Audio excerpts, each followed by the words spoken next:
8999 രൂപയ്ക്ക് 8 GB റാമും 128 GB സ്റ്റോറേജുമുള്ള ഒരു പരസ്യം പോലുമില്ലാത്ത അല്ലെങ്കിൽ ഒരു ബ്ലോട്ട്വെയർ ആപ്ലിക്കേഷൻ പോലുമില്ലാത്ത ക്ലീൻ ആൻഡ്രോയിഡ് 13 പ്രവർത്തിക്കുന്ന കംപ്ലൈൻ്റ് ആയി കഴിഞ്ഞാൽ വീട്ടിൽ വന്ന് സർവീസ് നൽകുന്ന ഒരു മെയ്ഡ് ഇൻ ഇന്ത്യ ഫോൺ.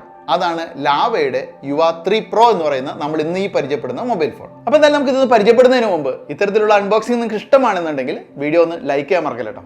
ഇതുപോലൊരു ബോക്സിൽ പ്രൗഡ്ലി ഇന്ത്യൻ എന്ന #ടാഗോട് കൂടിയാണ് നമുക്ക് ഈ ഒരു മൊബൈൽ ഫോൺ ലഭിക്കുന്നത്. പാക്കേജിൽ ട്രാൻസ്പെറൻ്റ് ആയിട്ടുള്ള back case cover, USB cable, charger, SIM ejector എന്നിവ കൂടാതെ കംപ്ലൈൻ്റ് ആയാലും ഹോം സർവീസ് ലഭിക്കാൻ ചെയ്യേണ്ട നിർദ്ദേശങ്ങൾ അടങ്ങിയ പ്രിന്റ് ചെയ്ത ഒരു ലീഫ്ലെറ്റും കാണാം. ഫ്ലാറ്റ് കട്ടിംഗ് സൈഡുകളാണ് ഈ ഒരു മൊബൈൽ ഫോണുള്ളത്. 200 ഗ്രാം ഭാരമുണ്ട് ഇതിന്. എനിക്ക് ലഭിച്ചിരിക്കുന്നത് ഫോറസ്റ്റ് വിറിഡിയൻ എന്ന നിറത്തിലുള്ള ഒരു ഫോണാണ്. ഇതുകൂടാതെ ഡെസർട്ട് ഗോൾഡ്, മിഡോ പർപ്പിൾ എന്നിങ്ങനെ 2 നിറത്തിലും കൂടി ഇത് ലഭിക്കും. 200 ഹെർട്സ് റിഫ്രഷ് റേറ്റുള്ള 6.5 ഇഞ്ചിന്റെ HD+ പഞ്ച് ഹോൾ ക്യാമറയുള്ള ഡിസ്പ്ലേ ആണ് ഈ ഒരു ഫോണുള്ളത്. ഇടത് സൈഡിലായിട്ട് ഡെഡിക്കേറ്റഡ് ആയിട്ടുള്ള സിം സ്ലോട്ടുകളും വലത് സൈഡിൽ പവർ കീയും വോളിയം ബട്ടണുകളും കാണാം. താഴെ USB-C ടൈപ്പ് പോർട്ട് കൂടാതെ 3.5mm ഓഡിയോ ജാക്ക് കാണാം. റിയർ സൈഡിൽ ഡ്യുവൽ ക്യാമറ യൂണിറ്റും ഫ്ലാഷ് ലൈറ്റും കാണാം. ആൻറ്റി ഗ്ലെയർ ആയിട്ടുള്ള മാറ്റ് ഫിനിഷായ ഗ്ലാസ് ആണ് ഇവിടെ ഉപയോഗിച്ചിരിക്കുന്നത്. മികച്ച ബ്രൈറ്റ്നസും കളറും ഒക്കെ ഈ ഒരു ഡിസ്പ്ലേക്കുണ്ട്. ഓഡിയോയും മോശമല്ല. ഡോൾബി പോലെയുള്ള ഫീച്ചേഴ്സ് ഒന്നും പക്ഷേ ഇതിലില്ല. 5000 mAh ബാറ്ററിയാണ് ഇതിലുള്ളത്. 468 മിനിറ്റോളം തുടർച്ചയായിട്ട് യൂട്യൂബ് കാണാൻ ആ ഒരു ചാർജ് മതിയാകും. ബാറ്ററി ഫുൾ ചാർജ് ആകാൻ 121 മിനിറ്റ് എടുക്കും. കാരണം 18 വാട്ടിൻ്റെ ചാർജറാണ് കമ്പനി ഇതിനോടൊപ്പം നൽകുന്നത്.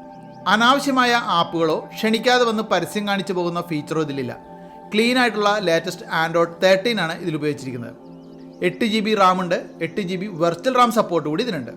128 GB ആണ് സ്റ്റോറേജ്. യൂണിസോക് T616 ഒക്ടാ കോർ പ്രൊസറാണ് ഇതിലുള്ളത്. പെർഫോമൻസ് ഒട്ടും മോശമല്ല. 0.3 സെക്കൻഡ് കൊണ്ട് ഓപ്പൺ ആകുന്ന ഫിംഗർ പ്രിന്റ് സ്കാനറുള്ള ഇതിൽ 0.86 സെക്കൻഡ് കൊണ്ട് ഫേസ് അൺലോക്കിങ്ങും സാധ്യമാണ്. 50 മെഗാ പിക്സലിന്റെ റിയർ ക്യാമറയും 8 മെഗാ പിക്സലിന്റെ സെൽഫി ക്യാമറയുമാണ് യുവ 3 പ്രോയിലുള്ളത്. സെൽഫി ക്യാമറയിൽ മാക്സിമം HD റെസൊല്യൂഷനിലാണ് വീഡിയോകൾ റെക്കോർഡ് ചെയ്യാനാവുക. Rear camera maximum full HD വരെ സപ്പോർട്ടുണ്ട്. Beauty, HDR, night, portrait, AI, pro, panorama, slow motion, filter, time lapse, interior scanning, best തുടങ്ങി ഒട്ടേറെ മോഡുകളും സ്മാർട്ട് കൺട്രോളുകളും നമുക്ക് ഈ ക്യാമറയിൽ കാണാം. ക്വാളിറ്റി എത്രമാത്രമെന്ന് നിങ്ങൾക്ക് മനസ്സിലാക്കാൻ ചില വീഡിയോ സാമ്പിൾസും ഫോട്ടോകളും ഞാൻ ഇതിനോടൊപ്പം ചേർക്കുന്നുണ്ട്.